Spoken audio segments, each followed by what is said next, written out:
this very Iran that is Israel's arch enemy is also a fund of not only Hamas, but various organizations, terrorist organizations on the African continent that are causing our people to suffer.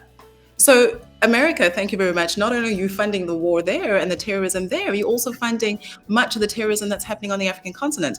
I was doing some reading once again, and I recalled that the Global Terrorism Index last year said that the height, the intensity of terrorism is no longer in the Middle East. It is now on the African continent. And I don't know if our producer is able to pull up this image, but I was curious as to exactly where the height of it is, because, and if I can quote it, it mentioned the fact that the Sahel region in sub-Saharan Africa is the epicenter of terrorism, with the region accounting for more terrorism deaths than in South Asia, the Middle East, and North Africa combined. So I was like, oh, just that region. So we're not even talking about the entire continent. We're talking about just a region.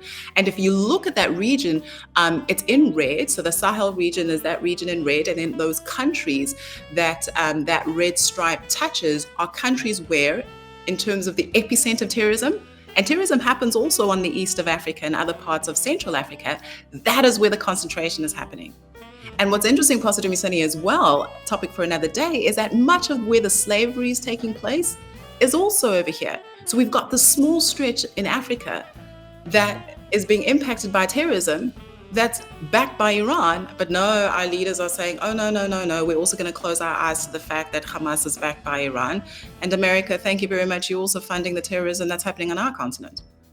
Yes, I'm talking about Boko Haram as well as Al-Shabaab and various other terrorist organizations. And we know what's happening in Nigeria. There's a genocide against our Christian brothers and sisters.